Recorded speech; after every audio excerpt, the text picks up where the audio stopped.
Anakuja upesi Yesu Bwana wetu, msafiri mbali na kwao. Alisema dhahiri, nitakuja tena. Amina na uje Bwana. Yuaja Yesu, atarudi sasa, anakuja duniani.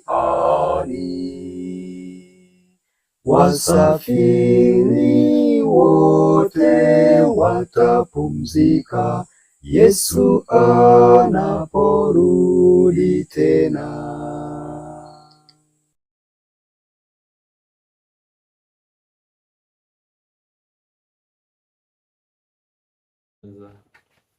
Kipindi chetu na ibada yetu, tuanze kwa ombi.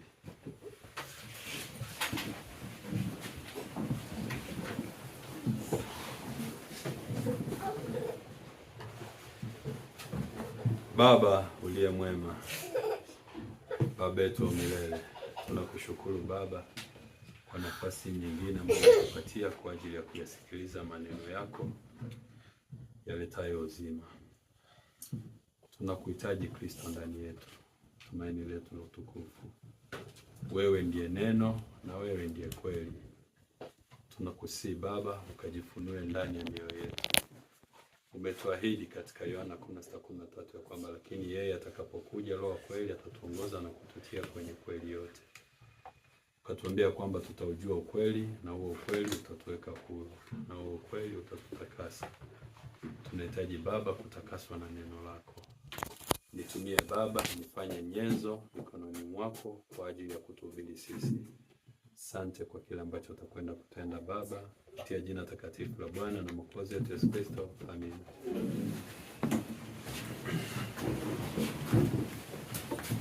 Bwana Yesu asifiwe. Tumsifu Yesu Kristo. Tunamshukuru Mungu kwa nafasi nyingine tena ya kuendelea na mfululizo wa masomo yetu ambayo tumekuwa nayo, na leo tukiwa katika somo la 4. Mfululizo wetu unasema ya kwamba kizazi cha mwisho na mvua ya masika.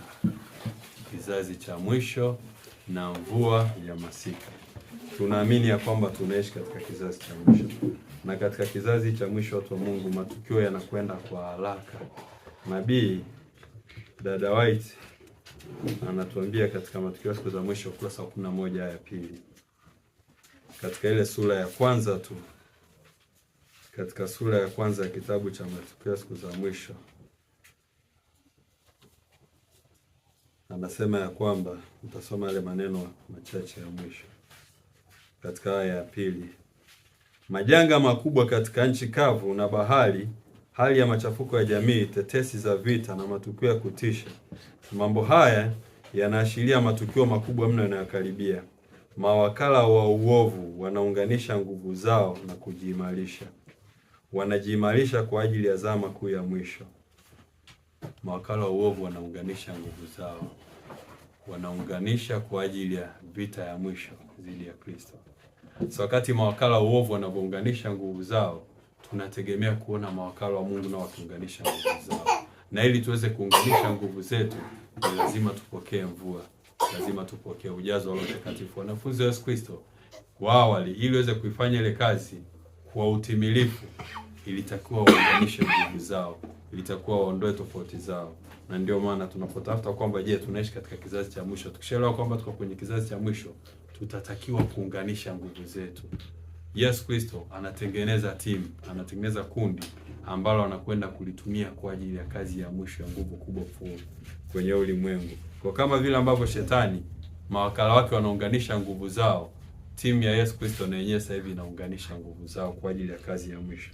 Nabii anamalizia na sentensi za mwisho, anasema ya kwamba mabadiliko makubwa yanakaribia kutokea katika ulimwengu wetu, na harakati za mwisho zitatokea kwa kasi sana.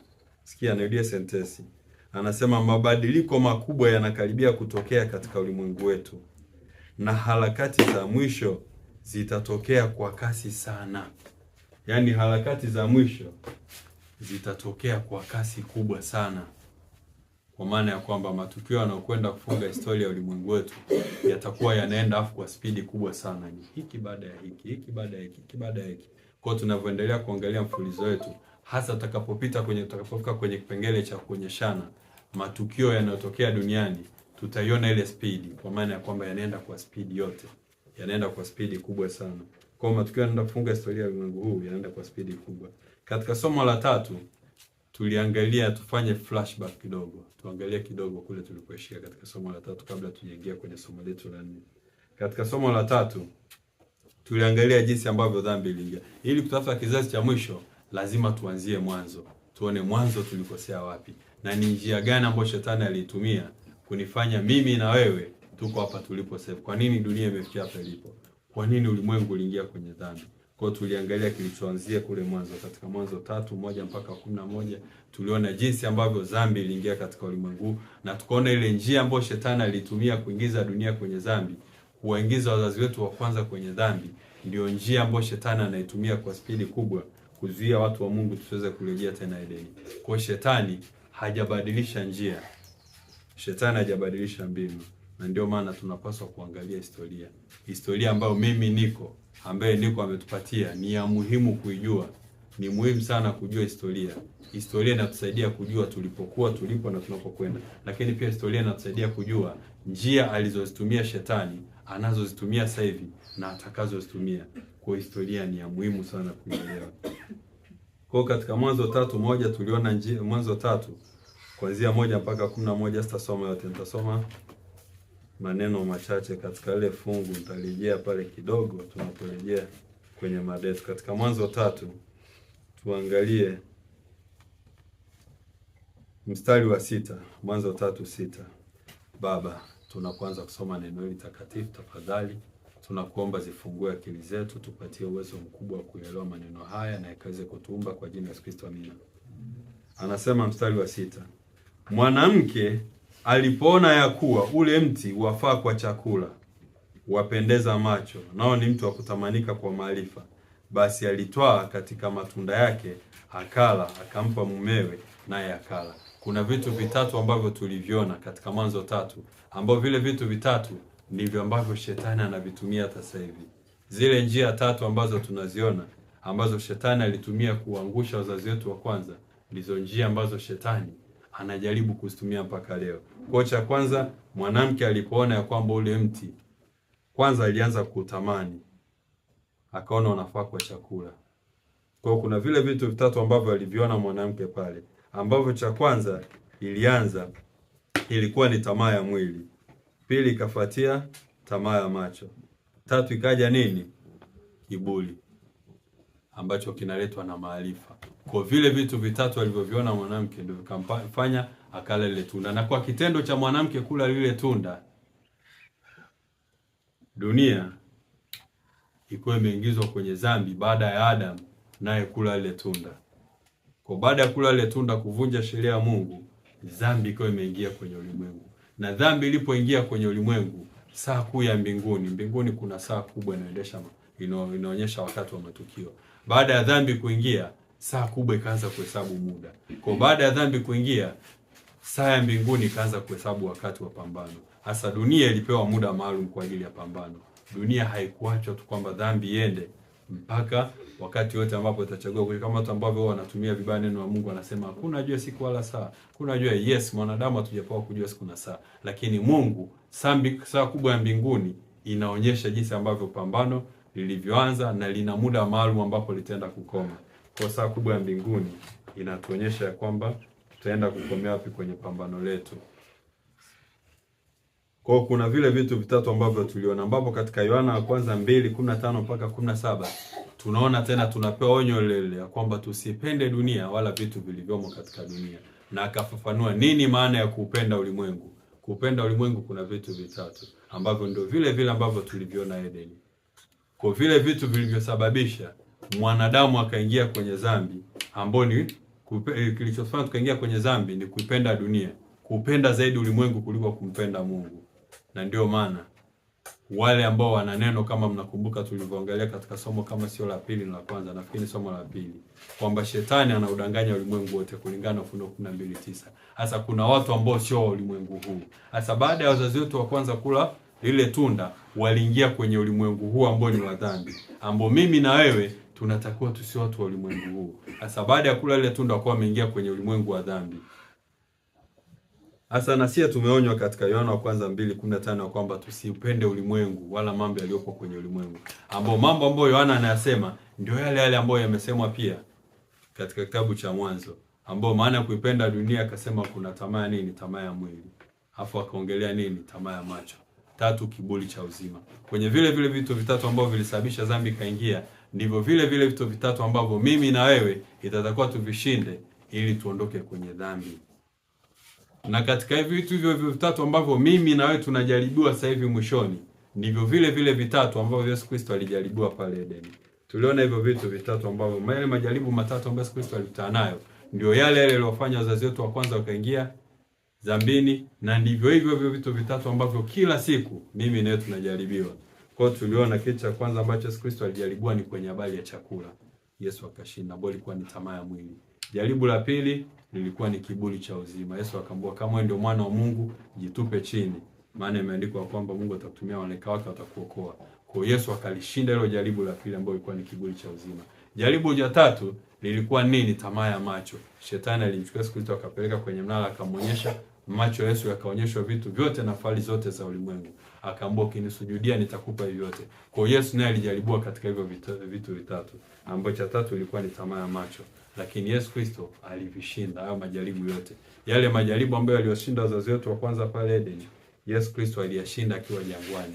Kwa Yesu aliyashinda yale majaribu akiwa katika mazingira mabaya. Wazazi wetu walishindwa katika yale majaribu akiwa katika mazingira mazuri. Mimi na wewe tunashindwa katika hivyo vitu vitatu kila siku.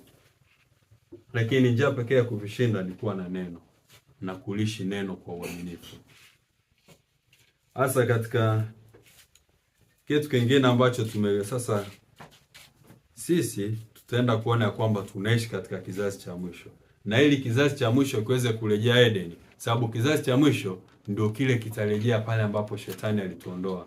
Kwa shetani alipofanikiwa kutuingiza kwenye dhambi, tukua tumeondolewa kutoka katika bustani ya Edeni. Hasa mimi na wewe ili tuweze kurejea Edeni, kuna vitu vitatu ambavyo kanisa la Mungu linaishi katika wakati wa mwisho linatakiwa liwe navyo ili liweze kurejea Edeni. Ambao vile vitu vitatu utaona ndio vitu tulivyovipoteza pale Edeni kwa sababu ya kuupenda ulimwengu. Tabia yetu ya kuupenda ulimwengu ilipelekea kupoteza vitu vile vitatu ambavyo ili turejee Edeni ni lazima tuvipate hivyo vitu vitatu. Katika Ufunuo 3:18 kuna vitu vitatu ambavyo Yesu Kristo anatuambia tukanue kwake. Tuliona ya kwamba tunahitaji kununua kwake dhahabu safi iliyosafishwa kwa moto. Cha pili tukaona ya kwamba tunahitaji nini? Tunahitaji vazi jeupe. Cha tatu tukaona nini? Ni dawa ya macho. Ambavyo hivyo vitatu baada ya dhambi kuingia tulivipoteza pale Edeni. Tuliona mwanzo pale katika tunajaribu kufanya flashback kurejea pale ambapo tulishia mwanzoni. Kwa vile vitatu tulivipoteza Edeni. Kwa baada ya wazazi wetu kula lile tunda walijikuta kwamba wako uchi. Afu macho yao yalifumbuliwa. Kwa vile vitatu tulivipoteza Edeni. Na kanisa la mwisho lenye hali ya Laodikia tunaambua tunahitaji kununua hivyo vitu vitatu. Tunahitaji kununua dhahabu, ambao tuliona ya kwamba dhahabu ni imani. Imani ndio mtaji wa kwanza ambao mwanadamu alipoteza pale Edeni. Kwa imani ndio kitu cha kwanza tulichopoteza pale Edeni. Kwa imani, kwa sababu wazazi wetu wa kwanza walitakiwa kuchagua kumwamini Yesu Kristo au kumwamini shetani. Nyoka alikuja akawadanganya ya kwamba mkila hili tunda mtafanana na Mungu. Wakati tayari tulikuwa tumeumbwa kwa sura ya Mungu. Kwa wakapoteza imani kwa Mungu, wakawa na imani kwa shetani. Kwa dhahabu safi ni ile imani tuliyopoteza pale Edeni. Mtaji wa pili ambao kitu cha pili ambacho tulipoteza ni nini? Baada ya kupoteza imani kwa Mungu, tukapoteza vazi. Ambao vazi tuliona ni tabia. Kwa baada ya kuipoteza imani kwa Mungu, tukawa na tabia ya yule ambaye tulikuwa na imani naye, ambaye ni shetani. Kwa baada ya wazazi wetu kukubali kumwamini nyoka, kwa wakaichukua tabia ya nyoka, ambayo ndio vazi. Kwa vazi Ni tabia ambayo sasa ili tuweze kurejea Edeni, lazima tuachane na lile vazi la shetani ambalo ni tabia shetani ambalo ni chafu. Tukachukue vazi, tukanunue vazi kwa Yesu Kristo. Kwa tabia inatakiwa tukainunue kwa Yesu Kristo. Na kitu cha tatu ambacho kanisa la Mungu tunapaswa pia kwenda kununua ambacho tulipoteza Edeni ni dawa ya macho. Baada ya dhambi kuingia, macho yetu sio kwamba macho yetu yalifunguka kuona uovu. Unajua kwa asili mwanadamu tulivyoumbwa na Mungu, hatukutakiwa kuingia kwenye upande wa kuona mabaya, kushiriki mabaya. Mungu alituumba macho yetu yashuhudie mema, yaone mazuri tu. Kwa baada ya kula dhambi, macho yetu yakafunguka kwenye uovu. Sasa tunatakiwa tununue dawa ya macho ili tuweze kuona tuweze kuona yaliyo mema, tuondoke kwenye uovu, turejee kwenye nini? Kutenda yaliyo mema. Kwa tulipoteza macho. Macho yetu yalifungwa, na ndio maana sasa hivi mwanadamu anaweza akatenda dhambi alafu asione kama ni kitu kibaya. Anaweza kaona ni jambo la kawaida. Kwa tulipoteza macho, uwezo wa kutambua. Kwa tulipoteza uwezo wa kutambua uovu. Kwa hivyo vitu vitatu tunahitaji kuvinunua. Na unajua tu wa Mungu, hata wana wa Israeli ya kale walipokuwa wanatoka Misri kuelekea Kanaani duniani, na wenyewe walijaribiwa sana kwenye hivyo vitatu. Walijaribiwa kwenye vile vitu vitatu, na hasa walijikuta ya kwamba wanaupenda zaidi ulimwengu. Unajua Misri kwenye neno la Mungu inawakilisha ulimwengu. Wana wa Israeli walipokuwa safarini, walipokutana na jaribu kidogo, wakaanza kukumbuka vile vyakula vya Misri, tamaa ya mwili. Wakaanza kukumbuka wale mambo walikuwa wanaona kama ni mazuri Misri. Bora tungefia kule, bora tungekuwa hivi na hivi na hivi, bora tungerudi hivi na hivi. Kwa wakiwa safarini wanaelekea Kanaani ya duniani, wakajaribiwa, wakatamani warudi tena Misri, kwa sababu walipenda zaidi dunia. Na ndio maana utakuta kwamba kati ya watu wazima wenye miaka 20 na kuendelea walipohesabiwa, ambao walikuwa 6,350, ni watu wawili tu waliofika Kanaani. Na kilichowazuia wasifike Kanaani ya duniani nini wengi? Ni kwa sababu ya kuipenda dunia. Walipenda zaidi Misri. Kwa walikuwa safarini jangwani kuelekea Kanaani, lakini ndani ya mioyo yao wakiwa na Misri. Hata baada ya Yesu Kristo kuja kwa mara ya kwanza katika ulimwengu huu, kilichowafanya Israeli ya kale wamkatae Yesu Kristo ni kwa sababu ile ya kuipenda dunia. Hii kitu ya kuipenda ulimwengu, watu wa Mungu, ina nguvu kubwa sana kwenye tabia ya mwanadamu. Unajua wana wa Israeli ilitakuwa leo kwamba Yesu alikuwa ameleta ufalme wa neema, sio wa utukufu. Lakini Yesu Kristo alipokuja, katika Tumaini la Vizazi Vyote, sitasoma sababu ya muda, kwa sababu tuna vitu vingi vya kuangalia. Tumaini la Vizazi Vyote ukiangalia ukurasa wa 377 ya pili Kiingereza, utaona ya kwamba katika akili zile za Israeli ya kale, kipindi kile ambacho Yesu Kristo amekuja katika ulimwengu huu, unajua walikuwa tayari kumpokea Yesu Kristo. Kama Yesu Kristo angekuja kama mfalme, angeleta kiti cha enzi cha Daudi. Kama Yesu angekuja afu akawafukuza Warumi afu akaleta kila aina ya raha pale Yerusalemu, wangemkubali Yesu Kristo kama Masihi. Lakini walimkataa Yesu Kristo kwa sababu alileta ufalme wa neema, sio wa utukufu. Na wenyewe walikuwa wanataka ufalme wa utukufu. Waliupenda ulimwengu, waliona kwamba sisi tunahitaji hii Israeli itakuwa iwe ni nchi ambayo ina raha duniani kuliko nchi zote. Kwa walifikiri Yesu amewaletea ufalme wa utukufu. Kumbe Yesu alileta ufalme wa neema, alafu ufalme wa utukufu uko mbele. Kwa walipenda zaidi dunia. Hata ukiangalia pambano kwa Yesu Kristo aliwaambia wanafunzi wake zaidi ni mara nyingi ya kwamba nitakufa lakini siku ya tatu nitafufuka. Ila wanafunzi wa Yesu Kristo natamani inukuni nisome, ngoja nisome. Unaona ni kwa nini walishindwa kumwelewa Yesu Kristo? Ni kwa sababu ya kuipenda dunia. Kile kitu cha kuipenda dunia ndicho kimekuwa kikiwazuia watu wa Mungu washindwe kusikia sauti ya Mungu. Kuipenda dunia kumekuwa na nguvu kubwa sana kwa watu wa Mungu. Katika Pambano Kuu, ile sura ya 37 inayosema maandiko ni kinga. Sura ya 37 kwenye sura ya 37 ukurasa wa 594 Kiingereza. Inasema ya kwamba kabla ya kusulubiwa kwake Mwokozi, aliwaeleza wanafunzi wake kwamba atauawa na kufufuka tena kutoka kaburini, na malaika walikuwepo kwa ajili ya kuyakaza maneno katika akili na ndani ya mioyo. Kabla ya kusulubiwa kwa Yesu Kristo aliwaambia wanafunzi wake kwamba Baba, tunakushukuru kwa kuwa ni mwema. Asante kwa kuwa utatupatia utulivu tunapoendelea na ibada hii. Tunajua kwamba mwovu ibilisi shetani anajaribu kufanya kila anachoweza kufanya ili kuzuia neno lako lisiwe na nguvu, ili kuondoa focus katika neno yako. Baba, tusaidie nyenzo zote zinazotumika, ikiwa ni vifaa, ikiwa ni watu wanaosikiliza Baba waliopo mahali hapa pa ibada, na wale watakaosikiliza kwenye mitandao. Tunaomba utulivu na usikivu wako mwema kuweze kuyatafsiri maneno yako ndani ya mioyo yetu, kupitia jina takatifu la Bwana na Mwokozi wetu Yesu Kristo. Amina. Katika pambano kuu, nirudia kusoma ile aya nilikuwa nimesema. Ni sura 37, maandiko ni kinga. Kabla ya kusulubiwa kwake Mwokozi, aliwaeleza wanafunzi wake kwamba atauawa na kufufuka tena kutoka kaburini, na malaika walikuwepo kwa ajili ya kuyakaza maneno katika akili na ndani ya mioyo. Lakini wanafunzi walikuwa tu wakitafuta ukombozi wa muda kutoka kwenye mamlaka ya Warumi. Kwa hiyo hawakuweza kustahimili wazo kwamba yeye aliyekuwa kiini cha matumaini yao yote angeweza kukabiliwa na kifo cha aibu. Yesu Kristo aliwaambia wanafunzi wake kwamba atauawa, lakini akili zao zilikuwa zimezama zaidi kwenye mambo ya ulimwengu. Walitamani kuwekwa huru na shida za ulimwengu. Mioyo yao ilikuwa zaidi kwenye ulimwengu kuliko kwa Yesu Kristo. Kwa lile jaribu ambalo liliwashinda wanafunzi wa Yesu Kristo, utajikuta kwamba ndilo pambano letu kubwa. Kwa wanafunzi wa Yesu Kristo, walishindwa kuelewa maneno ya Yesu Kristo kwa sababu mioyo yao ilikuwa imetekwa zaidi na ulimwengu. Nabii anaendelea kusema ya kwamba maneno ambayo walipaswa kuyakumbuka yaliondolewa kutoka katika akili zao, na wakati muda wa majaribu ulipokuja, uliwakuta hawakujiandaa. Kifo cha Kristo kiliharibu matumaini yao yote, kana kwamba kuwa ametangulia kuwaonya.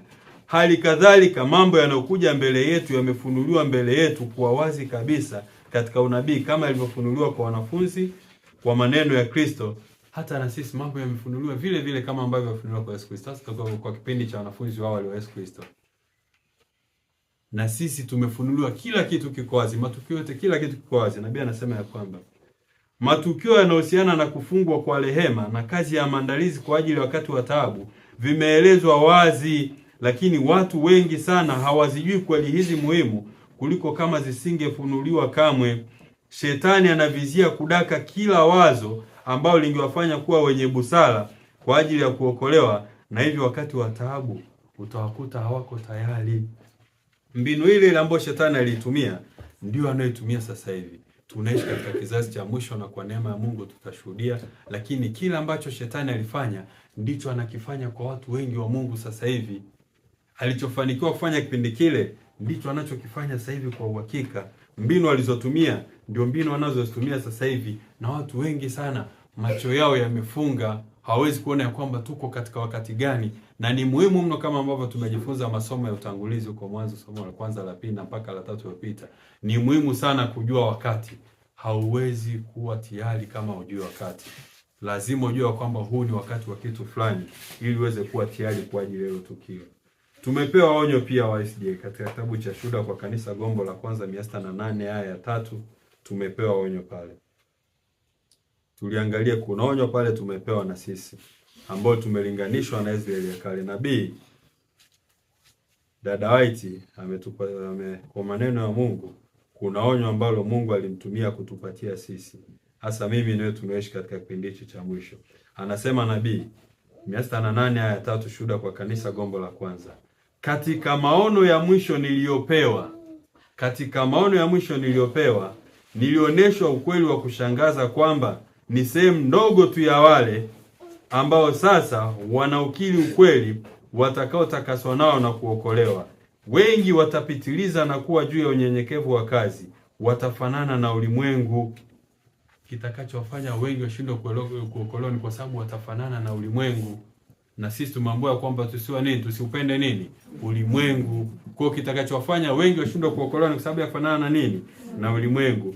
Katika Shuhuda hiyo Kanisa, gombo la kwanza 609 aya ya kwanza, nabii anajaribu kuelezea hiyo wengi. Unajua wengi wakisikiaga neno wengi wanashindwa kuelewa ni wengi kiasi gani. Na ndio maana ukisoma neno lote, ukisoma historia watu wa Mungu wote kuanzia mwanzo mpaka mwisho, kuanzia wakati wa gharika kuendelea matukio yote ambao watu wa Mungu walikutanaga na majaribu, kwa neema ya Mungu uko mbeleni kwenye mafundisho yatakuja tuonyeshane historia tuone vizuri kabisa. Vizazi vyote ambao wamekuwa wakikutana na majaribu ni chini ya 1% ndio wamekuwa wakiwa tayari. Chini ya 1%, zaidi ya 99% ya watu wa Mungu huwa wanakutwa na majaribu wako tayari. Na ni kwa nini? Wengi huwa ni kwa sababu hawajaujua wakati wa kujiliwa kwao. Kuna umuhimu mkubwa sana wa kujua wakati. Sio kwamba wakujua kwamba kuna tukio litatokea, huwa wanajua, ila shida ni kujua wakati na kuwa tayari kwa wakati.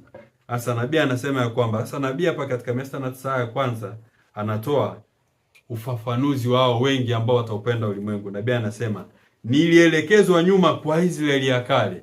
Katika hayo maono ya mwisho, tukumbuke hayo ni maono ya mwisho ambayo nabii anasema alionyeshwa na Mungu kwamba wengi tutashindwa kutakaswa na ukweli kwa sababu ya kupenda ulimwengu. Nabii anasema ya kwamba nilielekezwa nyuma kwa Israeli ya kale, ni wawili tu kati ya watu wazima ndani ya jeshi kubwa lilotoka Misri walioingia nchi ya Kanaani.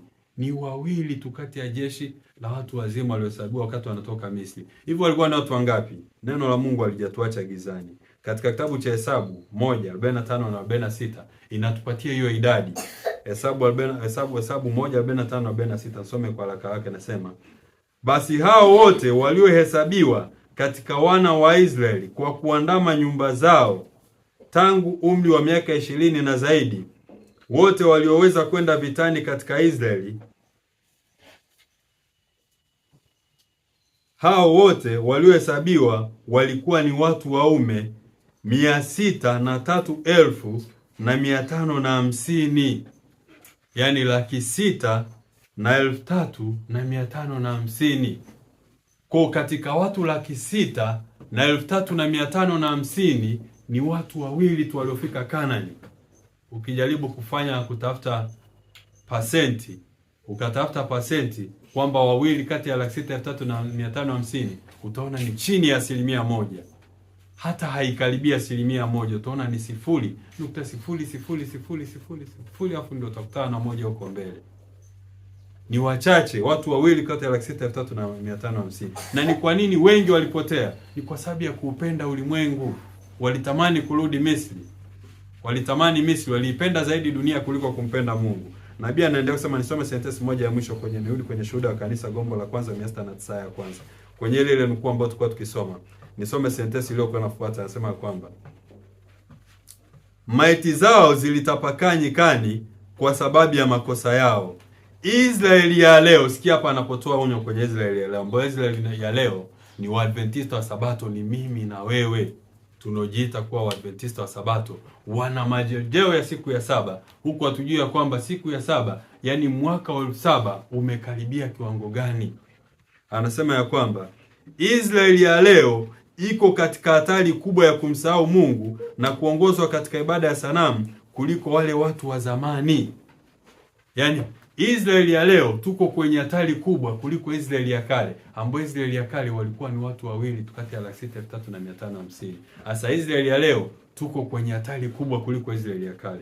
Kwa unaweza kuona ya kwamba sisi kama walikuwa ni wawili kati ya 603,550, inawezekana akawa ni mmoja. Na ndio maana ni wachache sana Waadventista wa Sabato wanaojiandaa kwa ajili ya kile kinachojia ulimwengu huu, kwa ajili ya tukio linalokuja kushtukiza, ambalo tukio litakaloamua rehema yetu. Tunajua ya kwamba ni sheria ya Jumapili, ibada ya kulazimisha ya Jumapili, ambao wengi tutakutwa na hilo tukio bila maandalizi, na tunaishi kizazi cha mwisho, na wengi hawataki kusikiliza, na wengi hawataki kuamini, na matokeo yake watajikuta hawajajiandaa.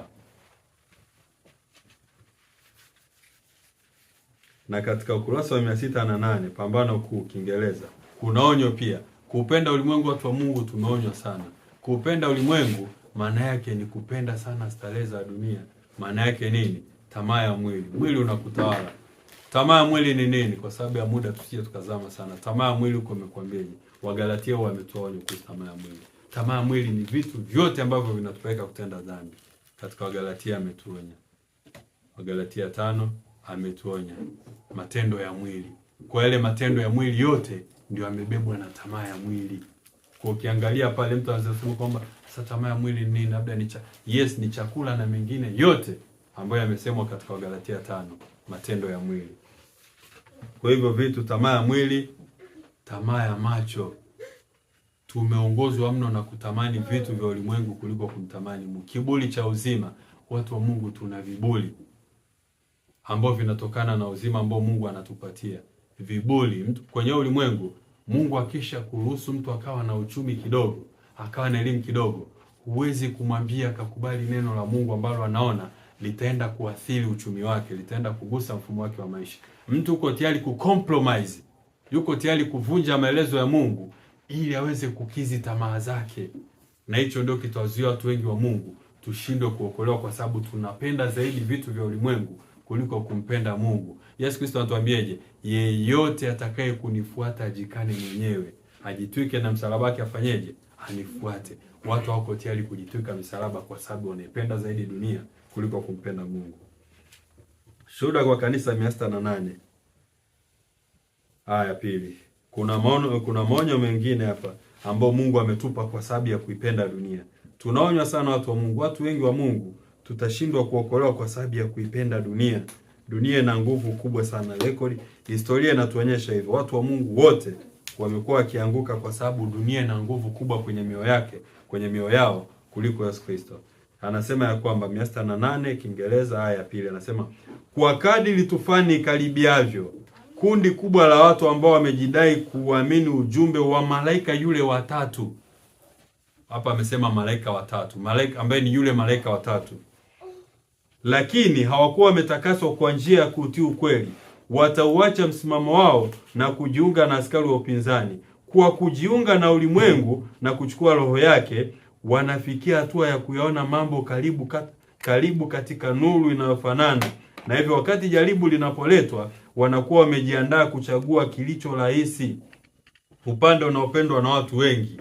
Kwa kitakachowafanya watu wengi wa Mungu ambao tumejidai kuamini ujumbe wa malaika yule watatu, lakini hatakuwa tumetakaswa. Kwa sababu, kwa nini hatujatakaswa? Ni kwa sababu tunaupenda ulimwengu. Hivyo tunajikuta tunafanana na ulimwengu. Tunapochagua, utakuwa kuchagua, tutachagua tena ulimwengu, kwa sababu ulimwengu una nguvu kubwa kwenye mioyo yetu kuliko Yesu Kristo. Kwa kupenda ulimwengu ndio dhambi itakayowafanya watu wa Mungu wengi washindwe kuokolewa.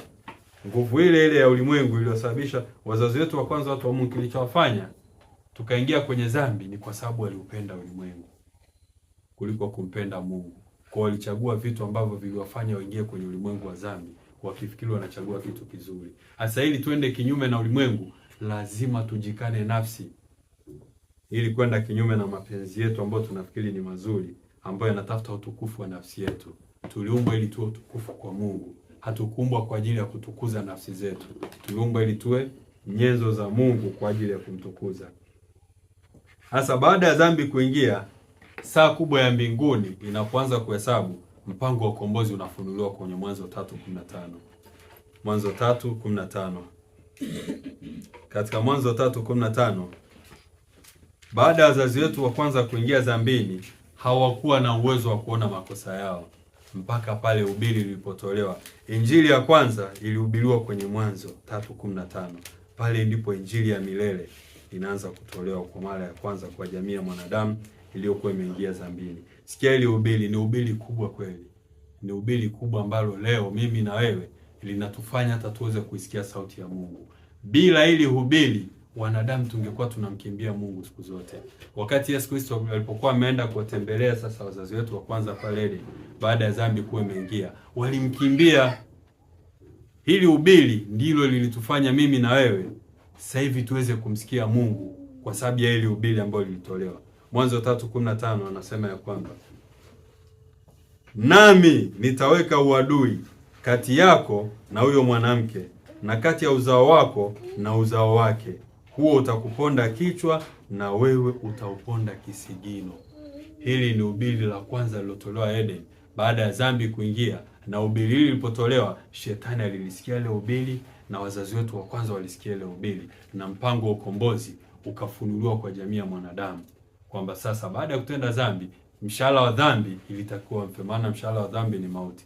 Lakini Yesu Kristo kwa upendo akatutangazia ukombozi katika Mwanzo 3:15 ya kwamba atatupatia uwezo wa kushindana na nguvu za shetani ambazo zitakuwa na nguvu kwenye mioyo yetu.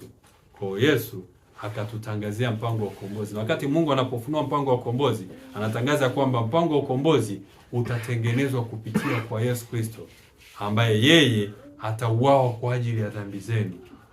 Kwa yeye atakapokuwa amepigwa kisigino, yeye atampiga nyoka nini? Kichwa. Kwa mpango wa ukombozi unatangazwa, na Mwanzo 3:15 inatangaza ukombozi kupitia kwa Yesu Kristo, kwamba kupitia kwa Yesu Kristo jamii ya mwanadamu ndipo itakapowekwa huru kutoka katika dhambi. Kwa maana nyingine, Mwanzo 3:15, kupitia kifo cha Yesu Kristo mwanadamu atapewa nafasi tena ya kuchagua. Unajua kuna mazee mengi anafikiria kwamba mtu kisha amini kwamba Yesu alikufa kwa ajili yako naenda mbinguni. Hapana. Yesu anapokufa kwa ajili yangu, Yesu alipokufa kwa ajili yangu mimi na wewe, tulipewa nafasi tena ya kuchagua. Tunachagua nini? Tunachagua ni yupi tutakayemtii, kwamba tumtii Yesu Kristo au tumtii shetani. Kwa tulipewa tena nafasi ya kuchagua. Yaani badala ya kulipia kile ambacho tulikitenda, tukapewa nafasi ya kuchagua. Kwa mpango wa ukombozi unafunuliwa kwenye Mwanzo 3:15. Na huo mpango wa ukombozi unafunuliwa watu wa Mungu, sio kwamba ulishtukiza mbingu. Mbingu ilishajua. Tukiangalia katika Petro wa kwanza 1:18 mpaka 20. Mpango wa ukombozi ulikuwa tayari ulishawekwa, sema ulifunuliwa katika Mwanzo 3:15 kwa jamii ya mwanadamu iliyokuwa imeanguka, lakini pia wakati unapofunuliwa ni hata kwa malimwengu yote ambayo yalikuwa yameanguka dhambini. Hii ilikuwa ni siri. Ilikuwa ni siri mbinguni ambayo ilikuwa inajulikana na Baba na Mwana na Roho Mtakatifu. Ilikuwa inajulikana na zile nafsi tatu za milele. Kwa mpango wa ukombozi ambao ilikuwepo, kama ambavyo Petro alikuwa katika uvuvio wa Roho wa Mungu, Petro wa kwanza 1:18 hadi 20. Petro anasema, Petro wa kwanza 1:18 mpaka 20 anasema ya kwamba nanyi mfahamu kwamba mlikombolewa si kwa vitu viharibikavyo, kwa fedha au dhahabu, mpate kutoka katika mwenendo wenu usiofaa mliopokea kwa baba zenu, bali kwa damu ya thamani kama ya mwanakondoo asiye na ila, asiye na waa, yani ya Kristo. 20. Naye amejulikana kweli tangu zamani, kabla haijawekwa misingi ya dunia, lakini alifunuliwa mwisho wa zamani kwa ajili yenu. Kwamba mpango wa ukombozi uliwekwa kabla misingi ya dunia haijawekwa. Kwa mpango wa ukombozi unaosemwa katika Mwanzo 3:15 ni mafunuo tunaofunuliwa mimi na wewe wa kile ambacho kilishatengenezwa kabla dunia haijaumbwa. Kwa kabla ya dunia kuumbwa, Yesu alishajua ya kwamba, Mungu alishajua ya kwamba mwanadamu huyu atakwenda kutenda dhambi. Kwa akautengeneza mpango wa ukombozi mapema. Lakini mpango wa ukombozi ulikuja kufunuliwa katika Mwanzo 3:15 baada ya mwanadamu kuwa ameingia dhambini. Hasa Bwana amekuwa akituongezea taarifa. Unajua kwenye mpango wa ukombozi, ukiangalia wazazi wetu wa kwanza, baada ya dhambi kuingia, kuna taarifa ambazo walipewa. Lakini Mungu amekuwa akiongezea jamii ya mwanadamu taarifa zinazohusiana na ukombozi kulingana na nyakati. Kwa kila wakati unavyoenda, Mungu amekuwa akitufunulia akili zetu kuelewa mpango wa ukombozi. Neno la Mungu linatuambia kwamba mpango wa ukombozi hautajulikana kwa mwanadamu katika ukamilifu wote mpaka kwenye maisha ya umilele wote. Uone jinsi ambavyo mpango wa ukombozi ni mpana. Taarifa zake kuhusu mpango wa ukombozi, watu wa Mungu, mimi na wewe ambao mpango wa ukombozi unatuhusu, tumekuwa tukipewa taarifa zinazotuhusu kwa nyakati, na taarifa hizo hata katika maisha ya umilele tutaendelea kuongezewa. Kwenye maisha ya umilele, bado kwenye umilele wote, taarifa zinazohusiana na ukombozi wetu tutafundishwa, na katika umilele wote litakuwa ni somo ambalo tutajifunza kwenye umilele wote. Kwa ile mpango wa ukombozi uliofunuliwa kwa jamii ya mwanadamu kwenye Mwanzo 3:15 ni endelevu. Mungu ataendelea kufunua na ataufunua zaidi huko mbinguni, tukielewa kile ambacho Mungu alifanya kwa ajili yetu. Kwa Mungu amekuwa akiongezea taarifa jamii ya mwanadamu kulingana na zama mpaka zama. Kwa katika Mwanzo 3:15 Mungu alifunua mpango wa ukombozi, ambapo tukiangalia katika kitabu cha Wazee na Manabii, Wazee na Manabii, tunaona hatua ya kwanza ya kufunuliwa sasa kwa mwanadamu. Wakati Mungu anapofunua mpango wa ukombozi, anamwelekeza mwanadamu ya kwamba baada ya wewe kutenda dhambi, kwa haki yako unatakiwa kufa. Lakini kwa sababu ya upendo, Mungu anachagua ya kwamba mwanaye ndio afe ili mimi na wewe tuweze kurejeshwa katika makusudi ya Mungu ya kutuumba. Na sasa katika Mwanzo 3:15 inapoongelea pale Mungu anatufunulia mpango wa ukombozi, lakini sasa sio kwamba katika ile siku ambapo dhambi imeingia, katika kile kipindi ambacho dhambi imeingia, sio siku hizo ambazo Yesu Kristo alikufa. Kwa ukafunuliwa mpango wa ukombozi kwa sehemu ya kwanza ambapo zilianza ibada za vivuli. Kwa maana ya kwamba ulifunuliwa mpango wa ukombozi, lakini yule Yesu Kristo ambaye angekuja kuuawa baadaye katika wakati fulani ambapo ulikuwepo pia wakati maalum kwa ajili ya Yesu kufa. Kulikuwa na wakati maalum. Lakini sasa ule wakati ambapo kabla ule wakati maalum haujafika, ilitakiwa kuwe na ibada za kuchinja, kuwe na huduma za kuchinja ambazo yule kondoo alikuwa akichinjwa, yule mnyama alikuwa akichinjwa, alikuwa akimwakilisha Yesu Kristo. Kwa hatua ya kwanza tunaona wazazi wetu wanakuwa taarifa ya kwanza. Tuangalie katika wazee na manabii. Wazee na manabii, katika wazee na manabii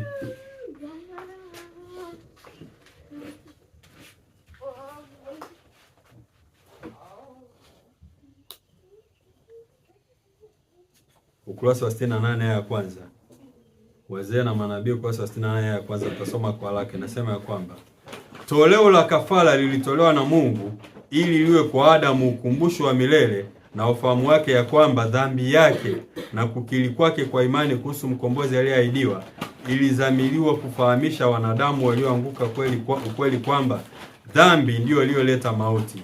Kwa Adamu, toleo la kafara ya kwanza lilikuwa ni la maumivu kuzidi yote. Mkono wake lazima unyanyuliwe ili kutoa uhai ambao ni Mungu peke yake awezaye kumpa kiumbe. Ilikuwa kwa mara ya kwanza kwa Adamu kushuhudia kifo, na alifahamu kwamba kama angekuwa mtiifu kwa Mungu, pasingekuwepo na kifo kwa mwanadamu au mnyama. Kadiri alivyomchinja asiye na kosa, alitetemeka akijua ya kwamba dhambi yake itamwaga damu ya mwanakondoo wa Mungu asiye na kosa. Hali hii ilimpa picha ya ndani zaidi ya ukubwa wa uasi wake, ambao hakuna kingine isipokuwa kifo cha mwana mpendwa wa Mungu ndicho kitakacholipia gharama. Na alishangazwa kwa wema ambao utatoa kafara ili kumkomboa mkosaji. Nyota ya matumaini iliangazia giza na wakati ujao na kufunua ukiwa na huzuni. Kwa mara ya kwanza wazazi wetu wa kwanza baada ya dhambi inabidi wamchinje yule mwanakondoo, wachinje yule kondoo, wakitambua kwamba yule mnyama wanayemchinja anamaanisha Yesu Kristo. Kilikuwa ni kivuli cha kwamba jamii ya mwanadamu sasa itabidi muue Yesu Kristo ili kwamba wapate kuokolewa. Kwa mpango wa ukombozi ukafunuliwa kwa sehemu ya kwanza, kwa maana ya kwamba baada ya saa mbinguni kuanza kuhesabu, ikafunuliwa kwamba mwanadamu ataokolewa kwa njia ya kumua Yesu Kristo, kwamba mshahara wa dhambi ambao litakuwa sisi tufe, inabidi Yesu Kristo aulipe yeye atulipie, kwa maana ya kwamba yeye afe. Kwa hiyo tukaona hatua ya kwanza mpango wa ukombozi unafunuliwa kwamba ni kwa njia ya kifo cha Yesu Kristo. Na wakati wazazi wetu wa kwanza walipofunuliwa mpango wa ukombozi, wenyewe walijua kwamba ukombozi unakuja kwa njia ya kifo cha Yesu Kristo, lakini kuna taarifa ambazo hawakuwa wamezijua. Taarifa za ziada zilikuja kutolewa kwenye hatua nyingine. Wakati Yesu anapofunua mpango wa ukombozi, wakati wa safari ya wana wa Israeli kutoka Misri kuelekea Kanaani ya dunia hii. Wakati wana wa Israeli wakiwa katika safari, Mungu anafunua tena taarifa za mpango wa ukombozi. Ikiwa ni miaka mingi imepita tangu hatua ya kwanza imefunuliwa. Kabla ile hatua ya pili inapokuja kufunuliwa, mpango wa ukombozi ulikuwa umejulikana ni kwa njia ya kifo, lakini kuna hatua nyingine, kuna taarifa za ziada ziliongezwa. Wana wa Israeli walikuwa safarini kutoka Misri kuelekea Kanaani ya dunia hii. Katika Zaburi 73 mstari wa 16. Zaburi 73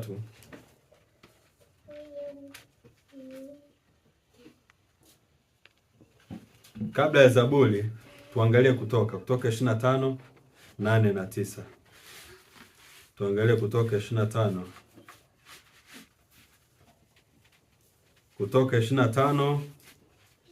8 na 9. Nasema kwamba nao wanifanyie patakatifu ili nipate kukaa kati yao, sawasawa na haya yote ni kuonyeshayo mfano wa maskani na mfano wa vyombo vyake vyote, ndivyo mtakavyonifanyia.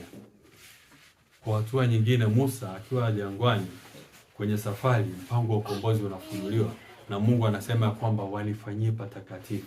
Maana yake kwamba mpango wa ukombozi unafunuliwa kwa njia ya hekalu, kwa njia ya hema takatifu.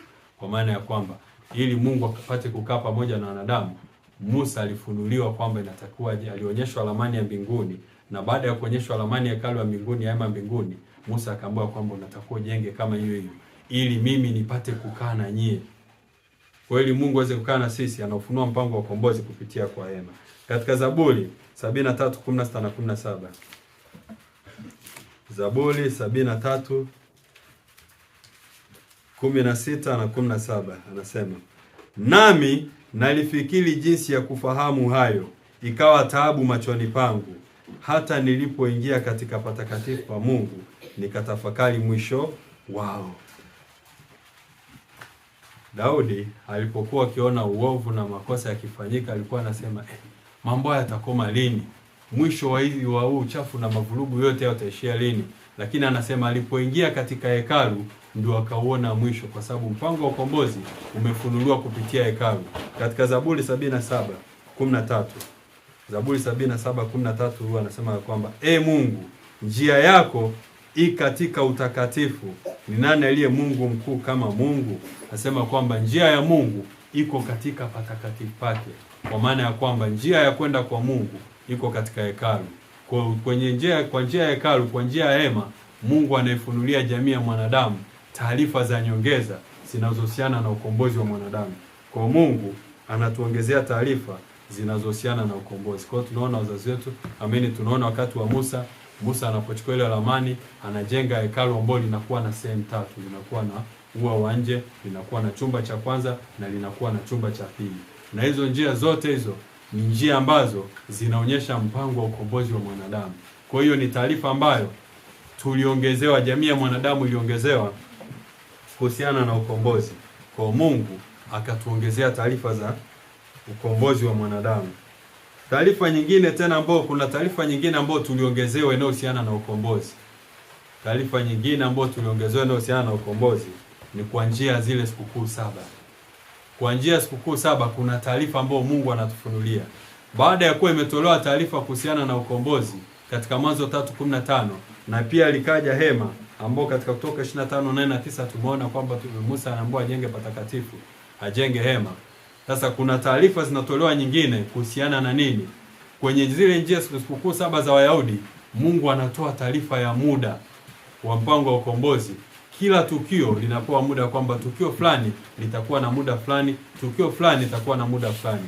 Kwa katika zile sikukuu 7 za Wayahudi zimegawa matukio yanayohusiana na nini? Na ukombozi wa mwanadamu. Imeonyesha tukio na muda wa kutimia wa tukio. Kwa kwenye hekalu limefunua mpango wa ukombozi, lakini halijatuonyesha.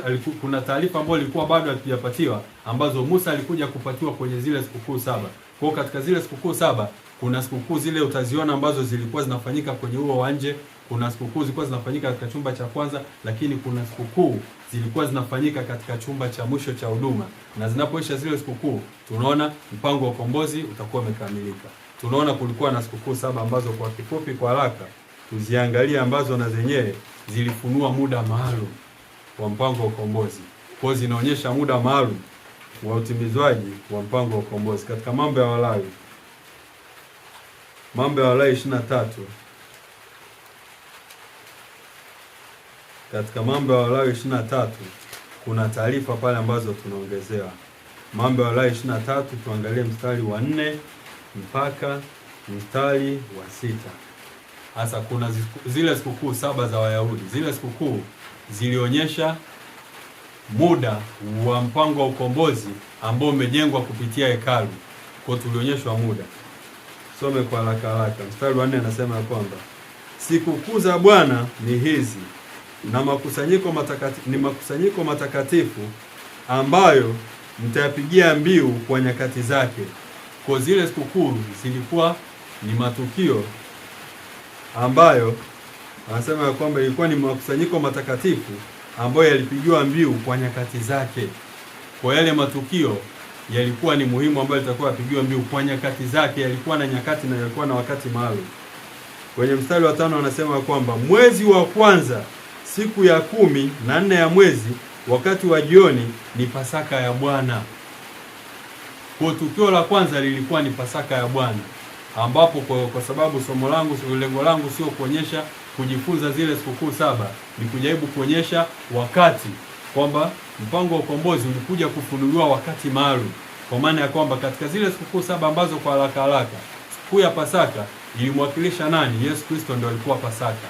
Kwa hiyo ile sikukuu ya Pasaka ilikuwa na muda maalum, ambayo ilikuwa ni sikukuu ya kwanza, ilikuwa na wakati maalum. Na ndio maana unapoona inapoanza kutaja ile sikukuu inasema mwezi wa kwanza siku ya 14 ya mwezi.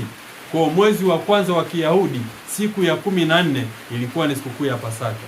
Kwa tunaona sikukuu ya kwanza yenyewe ilikuwa na muda maalum. Alafu sikukuu ya pili inakuja katika mstari unaofuata wa 6, inasema ya kwamba na siku ya 15 ya mwezi ule ni sikukuu ya Bwana, ni sikukuu kwa Bwana ya mkate usiotiwa chachu. Kwa sikukuu ya mkate usiotiwa chachu na yenyewe ilikuwa na muda maalum. Ilikuwa ni siku ya 15 ya ule mwezi. Kwa ilikuwa na muda maalum. Hivyo hivyo ukienda kwenye sikukuu ya tatu ambayo imesemwa katika mstari wa 11, Mambo ya 23 mstari wa 11 inahitaji sikukuu ya tatu. 23:11 anasema ya kwamba naye atautikisa mganda mbele za Bwana ili kwamba ukubaliwe kwa ajili yenu siku ya pili baada ya Sabato. Siku ya pili baada ya Sabato kuhani atautikisa siku ya pili baada ya Sabato. Baada ya Sabato ipi? Ambayo Sabato inaongelewa ni ile inayofuata baada ya sikukuu ya mikate sio tu nini? Chachu.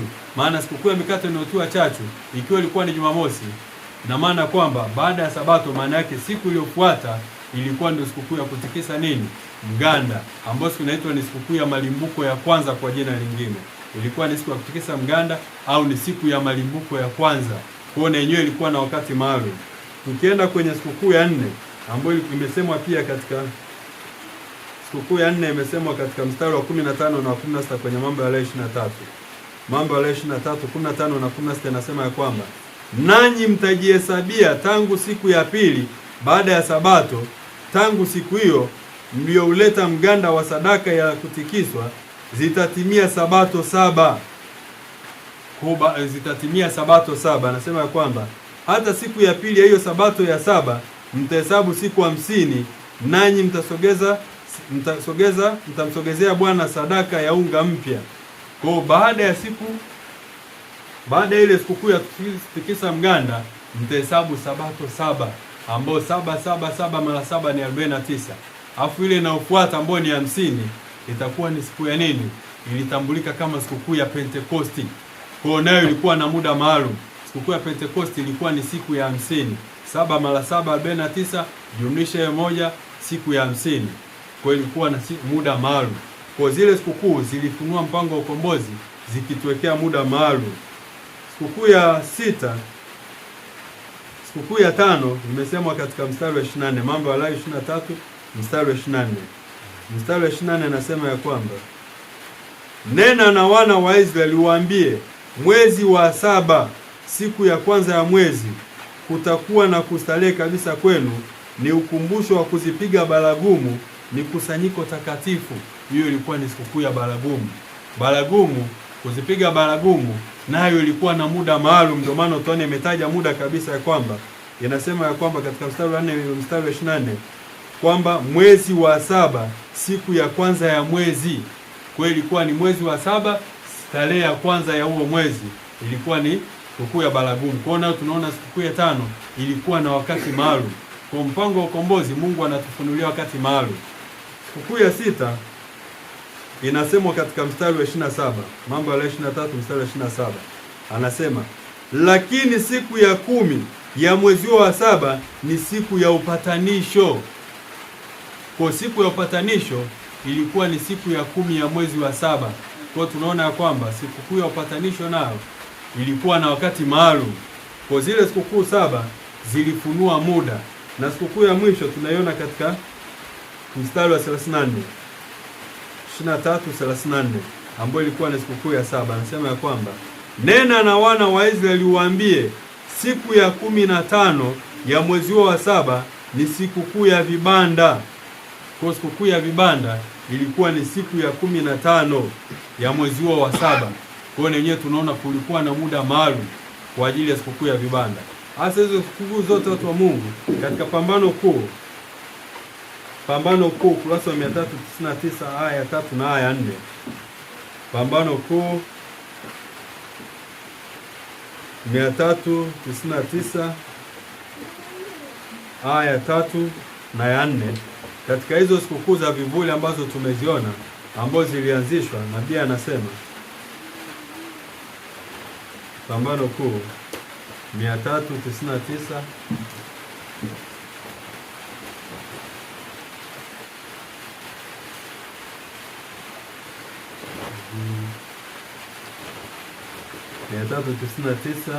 aya 3 na 4. Nabii anasema ya kwamba vielelezo hivi vilitimia sio kwenye tukio tu, lakini pia kwenye wakati. Yaani vile vielelezo vilikuwa vinatimia sio kwenye tukio tu, lakini kwenye wakati. Kwa zile sikukuu za vielelezo, zile sikukuu ambazo ilikuwa ni vielelezo, vilikuwa vinaonyesha utimilifu wake, ulikuwa unaenda kutimia sio kwenye tukio tu, mpaka kwenye wakati. Nabii anasema kwa namna hiyo hiyo vielelezo vinavyohusiana na kurudi mara ya pili ni lazima vitimie kwa muda uliotajwa katika mfano wa huduma. Kwa hiyo tukio la ujio wa pili wa Yesu Kristo na lenyewe litatimia katika muda maalum kama ambavyo yale matukio yalikuwa yatokea kwenye zile vielelezo. Kwa hiyo tukio la kuja kwa Yesu Kristo vitatimia kwa muda maalum. Kwa hiyo sasa katika zile sikukuu 7 za Wayahudi tunaona kuna taarifa ambazo tumeongezewa kuhusiana na mpango wa ukombozi wa mwanadamu, ambazo hizo taarifa zinatupatia kujua kitu kinaitwa muda maalum, kwa maana ya kwamba kuna muda, mpango wa ukombozi una muda ambao uliwekewa. Kwa baada ya dhambi kuingia kwa jamii ya mwanadamu, tuliwekewa muda kwa ajili ya ukombozi. Kwa jamii ya mwanadamu itaishi, lakini kutakuwa na muda wa utimizwaji wa mpango wa ukombozi. Na zile sikukuu 7 watu wa Mungu kiziona zilikuja kutimia baada, zimekuwa zikitimia sio tu kwenye tukio, mpaka kwenye muda vile vile. Sikukuu ya kwanza tunaona kwa Wayahudi, ya kwanza ya kivuli ilikuwa ni Pasaka. Yesu Kristo ndiye alikuwa Pasaka. Wakati Yesu Kristo aliposulubiwa, muda aliosulubiwa, siku aliyosulubiwa na wakati wa kutimia tukio lilikuwa vile vile kwa muda wako. Ukisoma hii sura ambayo inapatikana katika hii nukuu tuliyosoma, ukirejea ukasoma sura yake, utaona ya kwamba yale matukio yalitokea kwa muda ule ule. Ile sikukuu wakati Yesu alipokufa, na tulisome kwa haraka haraka 399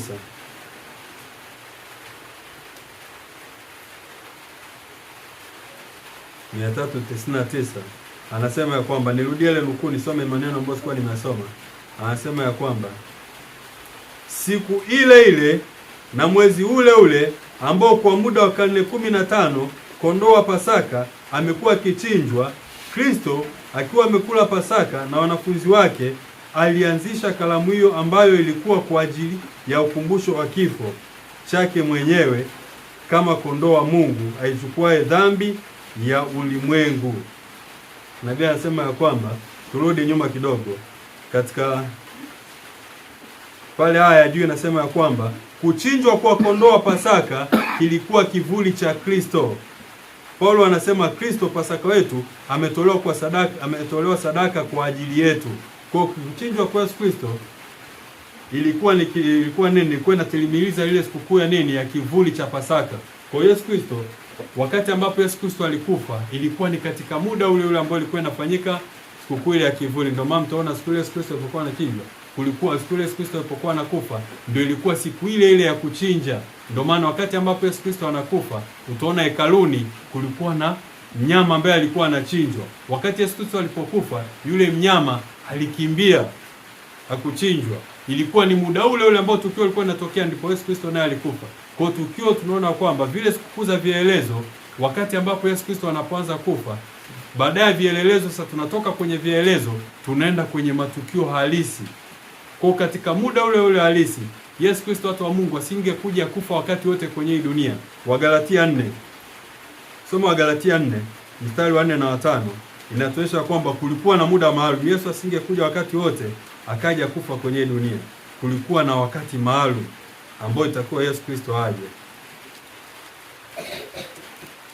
Katika Wagalatia 4 mstari wa 4 anasema ya kwamba, Wagalatia 4:4 anasema ya kwamba hata ulipowadia utimilifu wa wakati, yani ilikuwa ni lazima ule wakati. Anasema ya kwamba hata ulipowadia utimilifu wa wakati, Mungu alimtuma mwanawe ambaye amezaliwa na mwanamke, amezaliwa chini ya sheria, kusudi awakomboe hao waliokuwa chini ya sheria, ili sisi tupate kupokea hali ya kuwa wana.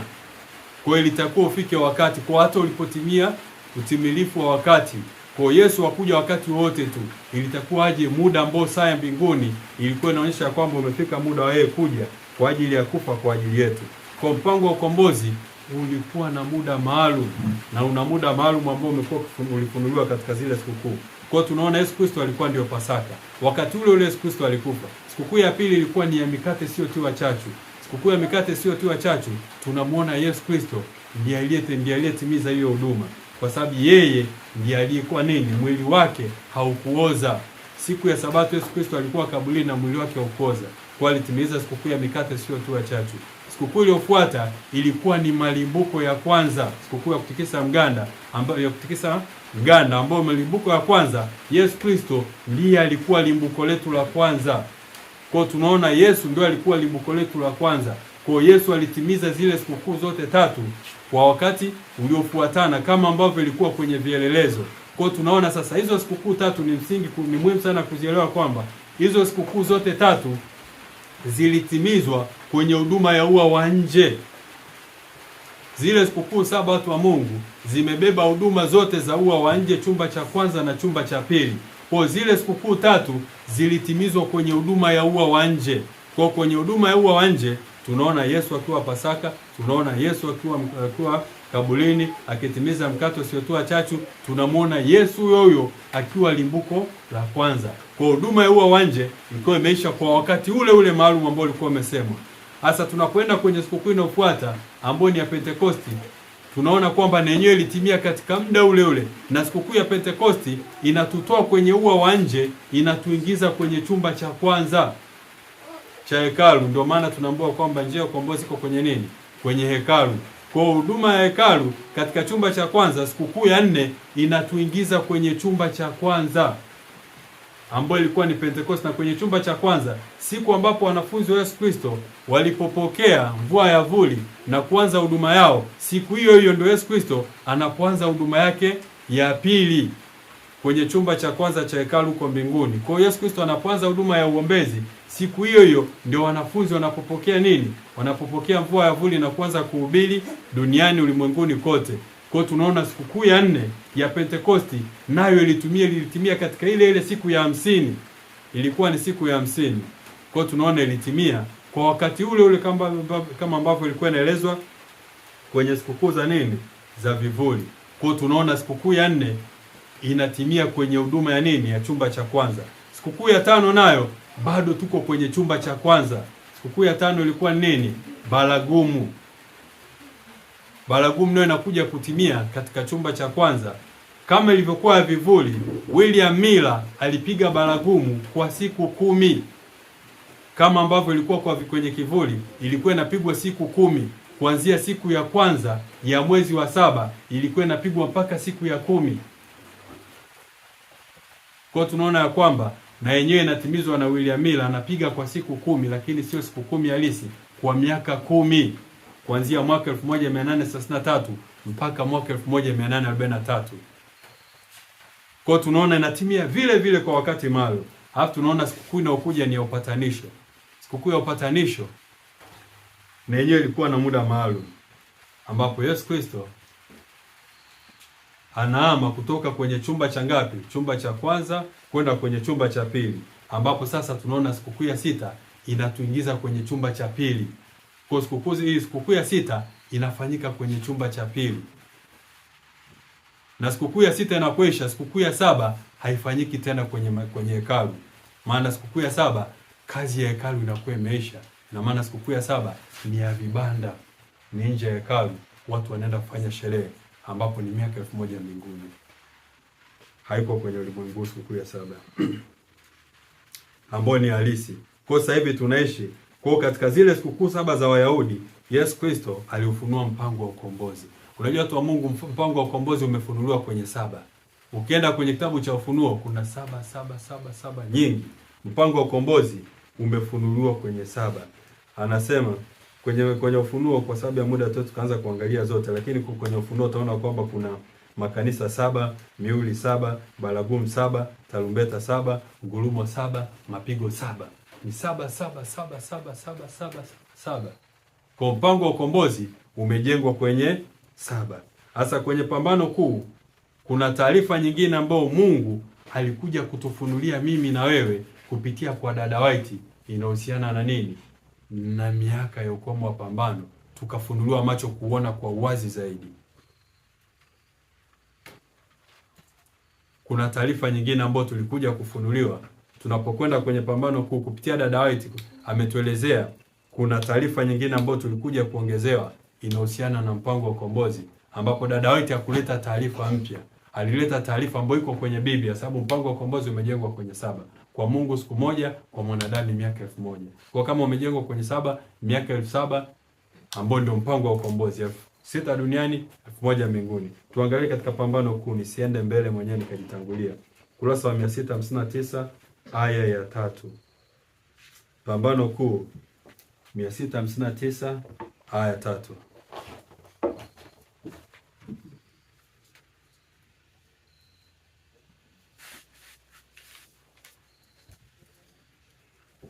Hasa kuna taarifa ambayo tunaongezewa. Tumeona Mungu amekuwa akifunulia jamii ya mwanadamu taarifa kuhusiana na ukombozi kwa wakati. Tumeona mwanzo kabisa taarifa zilifunuliwa kwa wazazi wetu wa kwanza, Adam na Hawa pale Eden baada ya dhambi. Wanahubiriwa kwamba ukombozi utajengwa kupitia kwa Yesu Kristo. Kwa mpaka wazazi wetu wa kwanza wanakufa, hawakuwa wamefunuliwa taarifa za ujumbe wa kwenye hema kama ambavyo mimi na tunafahamu sasa hivi. Sababu taarifa za ukombozi kupitia njia ya hema zimefunuliwa wakati wa Musa. Kwa wazazi wetu wa kwanza mpaka jamii yote, mpaka kina Ibrahim, mpaka Yakobo, mpaka miaka 400 waliokaa Misri, hawakuwa na taarifa zingine zinazoendelea kwamba baada ya mwanakondoo kufa ni nini kilikuwa kinaendelea kwenye ukombozi. Hawakujua kwamba baada ya mwanakondoo kufa kulikuwa na matumizi ya ile damu. Alafu utakuwa unajua kwamba kulikuwa na kutakaswa kwa hekalu. Kwa kuna taarifa ambazo sisi, mimi na wewe, tulifunuliwa kwa uwazi zaidi pale jangwani. Na baada ya kufunuliwa hizo taarifa, Mungu akatuongezea na muda kwenye sikukuu 7 za Wayahudi. Akatupatia kuelewa vizuri muda wa kila nini tukio, na akatuonyesha kwamba kwenye mpango wa ukombozi katika zile sikukuu 7 kuna zile 3 zinafanyika kwenye ua wa nje, kuna 2 zinafanyika kwenye chumba cha kwanza, alafu kuna moja ya upatanisho inafanyika kwenye chumba cha pili, alafu sikukuu ya 7 inafanyika mbinguni, ambao ni miaka 1000. Kwa hizo ni taarifa ambazo tulipewa. Sasa kuna taarifa nyingine ambazo tuliongezewa. Mungu ametuongezea taarifa katika kizazi chetu. Katika pambano kuu kuna taarifa nyingine ambazo tunaongezewa inayohusiana na mpango wa ukombozi wa mwanadamu. Pambano kuu kurasa wa 659 aya 3. Nabii anasema, kwa muda wa miaka 6000 kazi ya uasi wa shetani imefanya dunia kutetemeka. Kwa muda wa miaka 6000 kazi ya uasi wa shetani imefanya dunia kutetemeka. Ameufanya ulimwengu kama poli na kuangamiza miji yake, na hafungui nyumba yake, na hafungui nyumba ya wafungwa wake. Kwa muda wa miaka 6000 gereza lake limekuwa likipokea watu wa Mungu, na angeendelea kuwashikilia mateka milele, lakini Kristo amevunja vifungo vyake na kuachia huru wafungwa. Kwa muda wa miaka 6000. Kwa tunapewa taarifa ya muda kwamba kumbe kuna miaka 6000 ambayo sasa miaka 6000 hiyo ni shetani anapambana na Kristo kupitia wanadamu. Na baada ya hiyo miaka 6000 wanadamu wanawekwa huru. Shetani angetamani kuendelea kuwashikilia kwenye gereza lake, ambalo gereza ni ulimwengu. Kwa Mungu anatupatia taarifa ya muda wa miaka 6000 ambazo sasa shetani na Kristo wanaendelea kugombana kupitia jamii ya mwanadamu, ambaye sisi, mimi na wewe, ndio tulichagua kuwa uwanja. Baada ya shetani kuasi mbinguni, alipofukuzwa mbinguni, shetani alitafuta jamii ya kuidanganya katika viumbe vya Mungu. Mwanadamu tukachagua kwa makusudi kuwa nyenzo za shetani, na kwa kuchagua kuwa nyenzo za shetani, Mungu angeweza kutuacha tuendelee kuwa nyenzo za shetani, lakini kwa kufunua mpango wa ukombozi, Mungu akatupatia nafasi ya kuchagua tuwe nyenzo zake, ili kupitia, yani unajua watu wa Mungu, automatically baada ya dhambi kuingia kuanzia mbinguni, shetani ilikuwa lazima aje kufa. Hasa shetani angekuja kufaje? Sababu alitakiwa aweze kuthibitisha madai yake ya serikali yake. Haikuwa lazima jamii ya mwanadamu sisi ndio tutumike, ila sisi wanadamu tulichagua kutumiwa na shetani. Kwa baada ya mwanadamu kuchagua, shetani akapewa kwamba sasa wewe una miaka 6000 kuthibitisha yale madai yako ya kwamba sheria zako na taratibu zako ni nzuri. Hasa jamii ya mwanadamu tukao tumeingia kwenye dhambi. Hasa baada ya kuingia kwenye dhambi, tuna muda ambao huo muda shetani alipewa ni miaka 6000. Kwa miaka 6000 shetani ameruhusiwa kuweza kuthibitisha madai yake, na wakati shetani anapothibitisha madai yake, Mungu ametupatia nguvu za kushinda nini? Mipango ya shetani. Anatupatia nguvu kupitia mpango wa ukombozi aliotangaza kwenye Mwanzo 3:15, ambao amekuwa akitupatia taarifa kila wakati. Anatuongezea taarifa kwa sababu ya udhaifu wetu wa akili zetu. Jamii ya mwanadamu inaendelea kuzoofika kiakili kadiri muda unavyokwenda. Ndio maana utaona pale Edeni wazazi wetu walipopewa mpango wa ukombozi hawakuhitaji kuandikiwa kwenye Biblia, walipewa tu wakaelekezwa na akili zao zilikuwa zinanasa. Jamii ya mwanadamu imekuwa kinasa taarifa hizo ukiweka vizuri, lakini kadiri muda unavyoenda jamii yetu inazidi kudhoofika. Kwa Mungu amekuwa akituongezea taarifa kwa sababu ya uwezo wetu dhaifu wa kusoma neno lake na kuweza kulielewa. Sasa watu wengi sana hata kwenye kanisa la Mungu wanaposoma ujumbe kwamba kuhusu miaka 6000 kwa mapambano, huwa ni kana kwamba hiyo taarifa haijawahi kusemwa kwenye neno la Mungu, na kanisa la Mungu kwa sababu ya upofu wanaupinga kweli huo ujumbe wa miaka 6000 kana kwamba Mungu hakuwahi kuufunua. Kumbe ni kwa sababu ya upofu. Ni taarifa ambayo Mungu ametupatia mimi na wewe iweze kutusaidia kujiweka tayari, tukutambue kwamba wakati sio rafiki.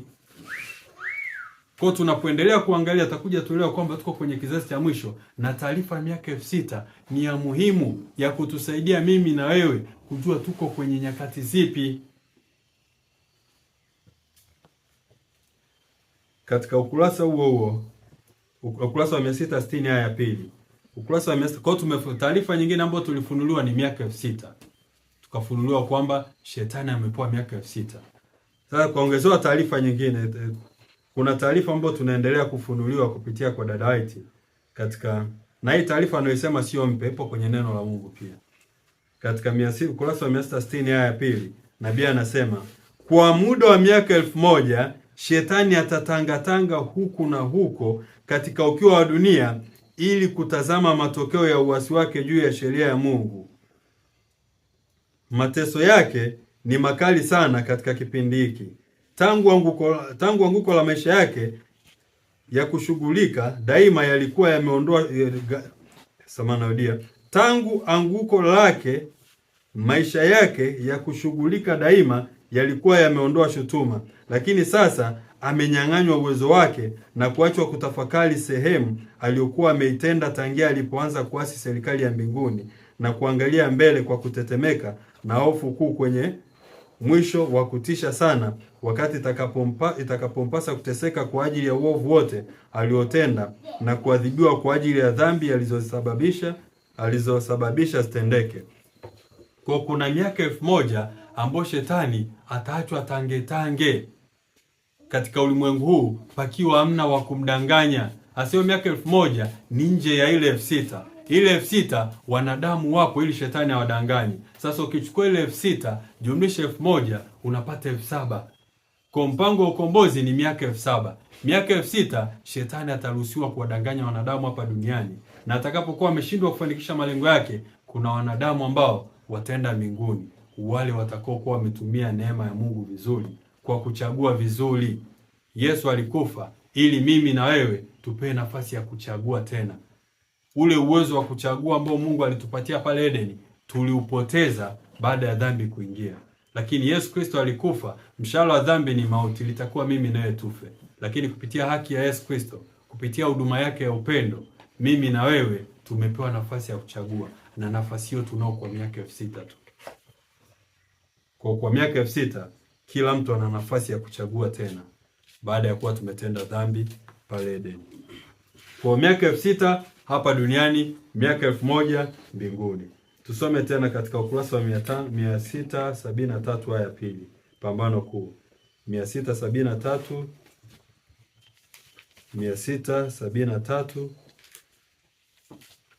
aya ya pili. 673 aya ya pili. Nabii anasema, kazi ya uharibifu na maangamizi ya shetani imekwisha. Kwa hiyo kazi ya uharibifu na maangamizi ya shetani anasema kwamba imekwisha. Anaendelea kusema kwamba kwa muda wa miaka 6000 alikuwa amefunua mapenzi yake akiijaza dunia kwa ole. Unajua kuna watu wengine ambao husomaga kazi ya maangamizi ya shetani imekwisha kwa muda wa miaka 6000, wanasemaga kwamba hiyo miaka 6000 sasa itakuwa ilianza kuhesabiwa kule mbinguni.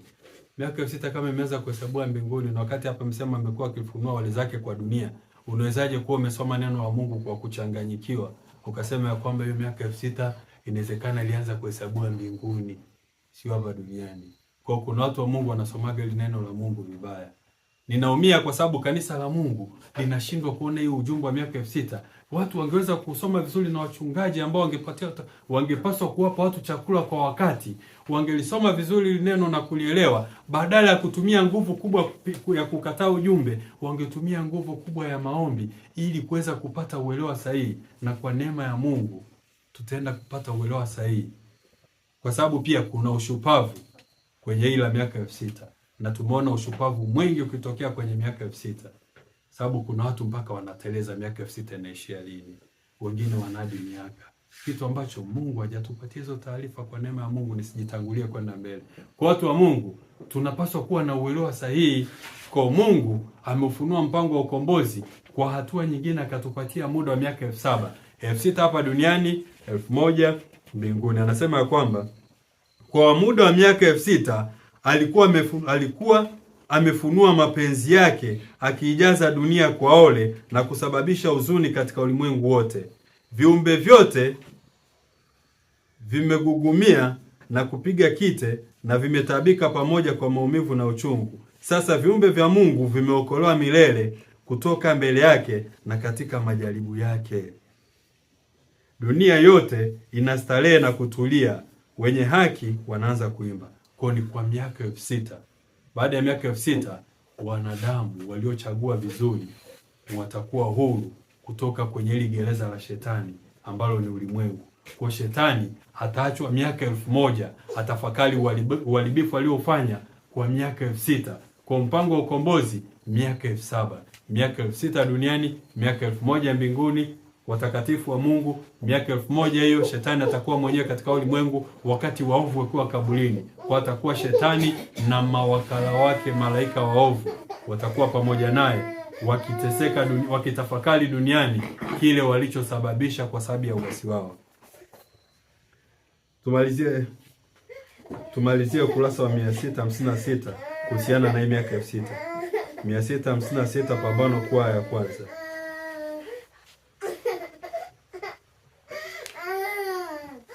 Mia sita hamsini na sita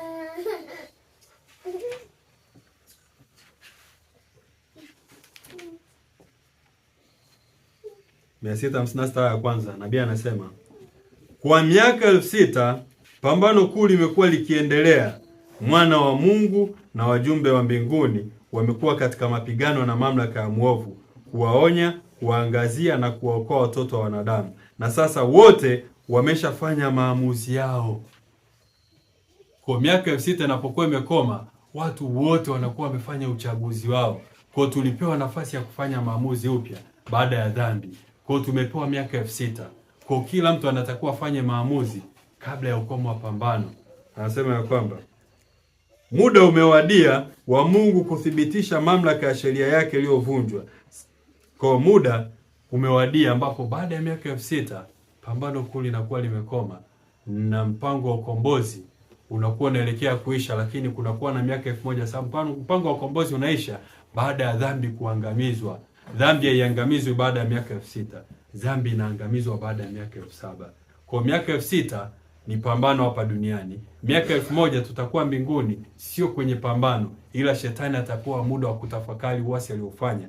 Na sisi, mimi na wewe, kwa neema ya Mungu, tukifanya uchaguzi sahihi, tukifanya uamuzi sahihi, tutakuwa mbinguni. Kama tutakuwa tumechagua kwenda kinyume na kuupenda ulimwengu, tumeambiwa tusipende dunia wala mambo yaliyomo katika dunia. Kama tukiamua kujikana nafsi, tukajitwika misalaba yetu na kumfuata Yesu Kristo, maana yake hiyo miaka 1000 tutakuwa mbinguni. Kwa pambano miaka 7000, miaka 6000 duniani, miaka 1000 ni mbinguni. Katika Petro wa pili 3, Petro wa pili 3 mstari wa 3 mpaka wa 8.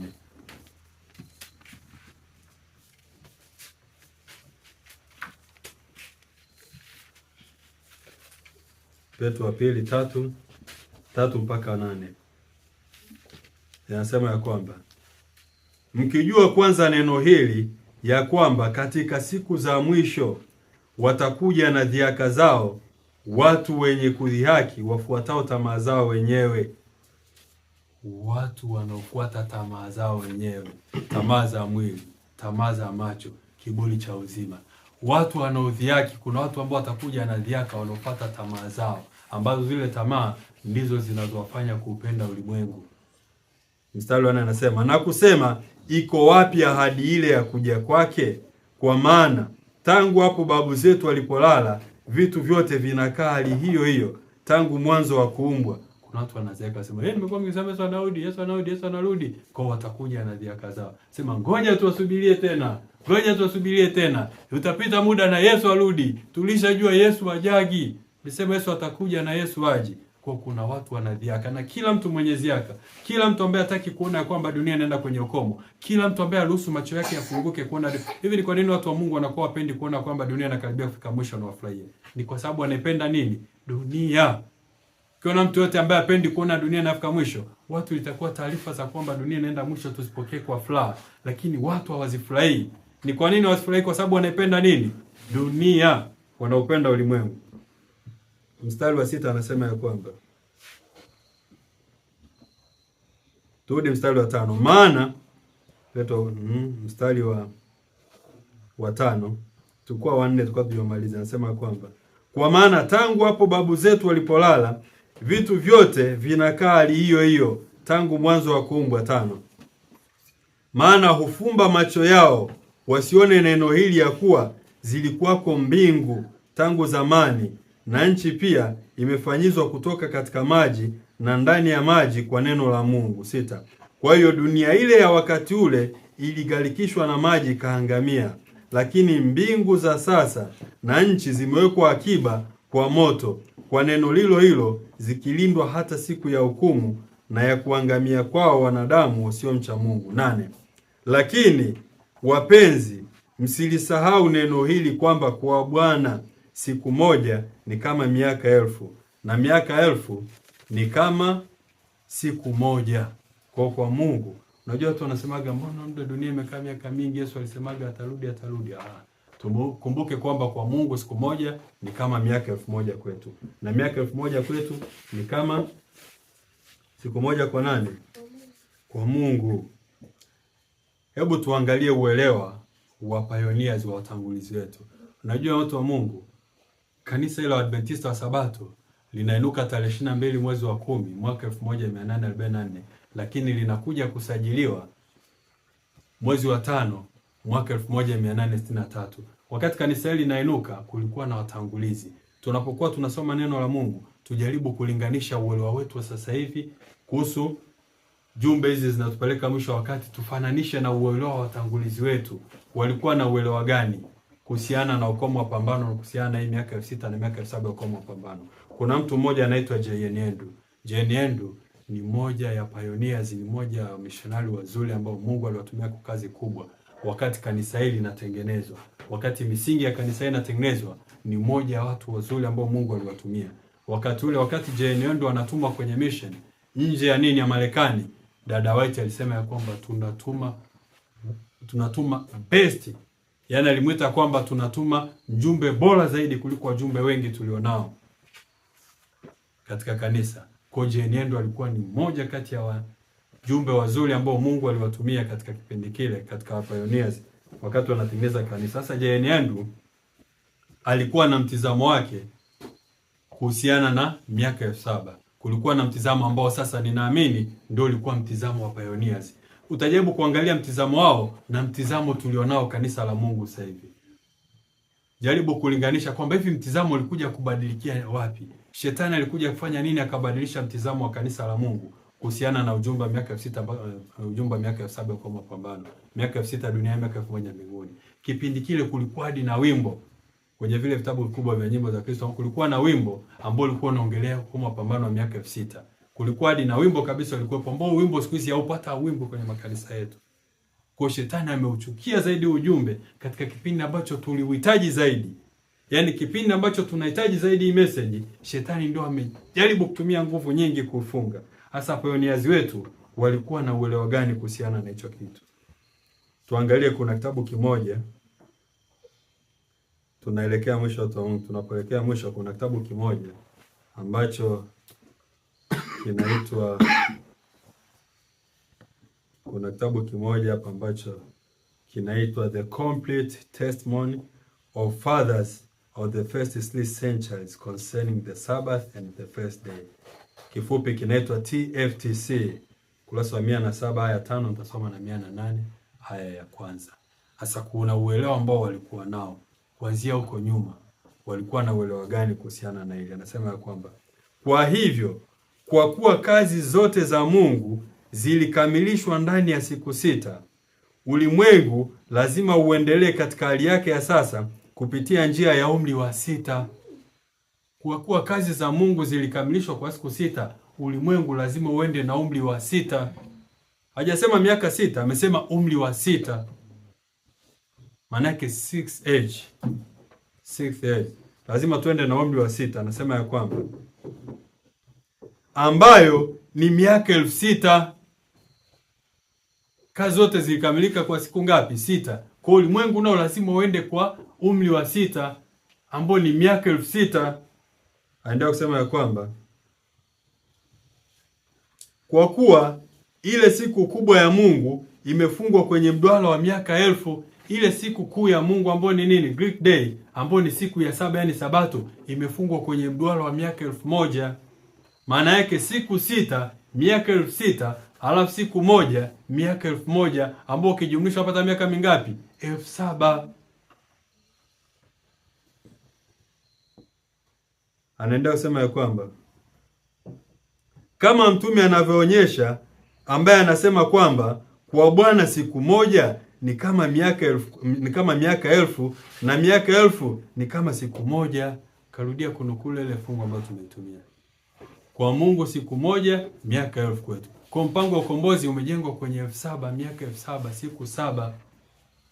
Anasema ya kwamba na kama vile Mungu alivyotumia siku 6 kufanya kazi kubwa namna hii, pia na kanisa lake na kweli lazima zitumike ndani ya miaka 6000, wakati uovu ukienea na kuonekana kutawala, na tena Mungu akiwa amemaliza kazi zake na kupumzika siku ya 7 na kuibariki.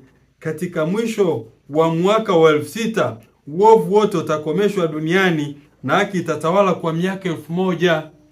Huo ndio ulikuwa uelewa wa pioneers. Ndio ulikuwa uelewa wa tangulizi wetu. Walielewa kwamba pambano lina miaka 6000, 7000, 6000 itakuwa hapa duniani na 1000 mbinguni. Huo ndio ulikuwa uelewa wa pioneers wetu, wakafananisha na siku 6. Kama ambavyo watu wa Mungu uwezo ukafanya kazi siku 6 ukasema ya kwamba siku tunajua inaanza jua linapozama. Eti ni siku ya Ijumaa, imefika jioni, jua limezama, halafu wewe unaendelea na kazi mpaka saa 2 usiku, saa 3. Hamna. Kuna muda maalum. Kwa pambano kuu, hivi ukiingilia kama pambano kuu likienda miaka 6010, sitakuwa limepunguza ile miaka 1000 ya mbinguni, tutakuwa tu na 900 na ngapi? 990. Kwa kuna muda maalum. Kwa ndio ulikuwa uelewa wa pioneers wetu. Kwa ule uelewa wa pioneers wetu unatakuwa uwe sisi sijui shetani amefanyaje katika kizazi hichi cha ambacho ni cha mwisho, na mimi cha mwisho nataona kuwa ni cha mwisho. Kuna kitu ambacho shetani amefanikiwa kufanya ambacho hicho kimeharibu uelewa wetu. Kwa watu wa Mungu tumejikuta tumekuwa katika uelewa ambao sio sahihi. Hasa kwa neema ya Mungu, tutakapokuja kwenye somo la 5 tutakuja kuangalia katika mwaka wa 2025 kwenye hiyo miaka 6000 tumefikia wapi? Katika hiyo safari ya miaka 6000 tumefikia wapi? Hasa tutaangalia tuone uelewa sahihi kwamba tuko wapi. Na uelewa sahihi wa miaka 6000 sababu kumetokea na ushupavu kama nilivyosema. Kumekuwa na ushupavu mwingi ambao nao kuna uelewa ambao ni wa kimakosa.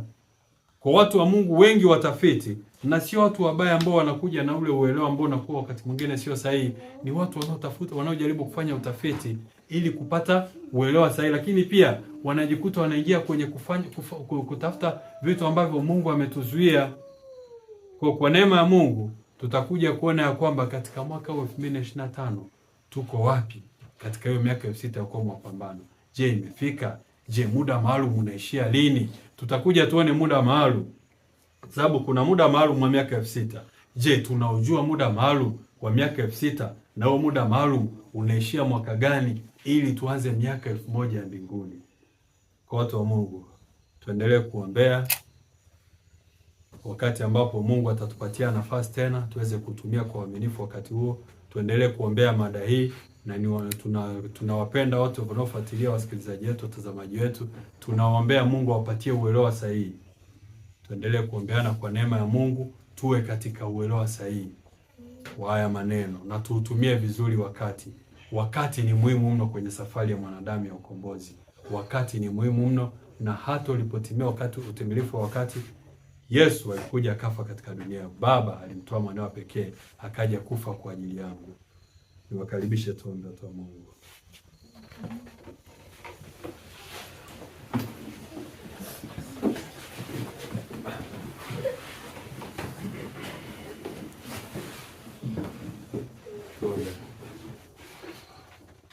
Baba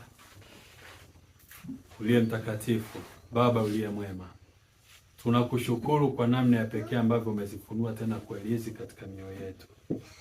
Kiukweli wakati sio rafiki. Tunapoendelea Baba kujifunza masomo haya, tunakusihi na kukuomba sana Baba, Roho wako mwema akaendelee kuyatafsiri kwenye mioyo yetu, tukaweze kuamka tukitambua kwamba wakati sio rafiki na pambano kuu linaelekea kufika ukomo. Asante Baba kwa kuwa ni mwema, na asante kwa zawadi ya neno hili. Asante kwa zawadi ya Yesu Kristo. Asante kwa huduma ya upendo ambao umetuhudumia kupitia Roho wako Kristo na malaika zako watakatifu. Tunakurejeshea utukufu mkubwa, sifa na heshima. Samehe pale ambapo Baba tumeshindwa kutimiza makusudi yako kama ambavyo ulitutaka tufikie katika Baba, katika neno hili ambalo tumekuwa tukitafakari. Endelea Baba kutufundisha, endelea kutuimarisha. Asante kwa kusimamia nyenzo zote ambazo zimehusika katika kazi hii Baba. Asante kwa neema ya ajabu uliyotupatia Baba. Tumekuomba, tunakuamini, tunakupenda, tunakushukuru na kutukuza Baba, kupitia jina takatifu na tunalolipenda la Bwana na Mwokozi wetu Yesu Kristo. Amina. Anakuja upesi Yesu Bwana wetu, msafiri mbali na kwao. Alisema dhahiri, nitakuja tena. Amina, na uje Bwana.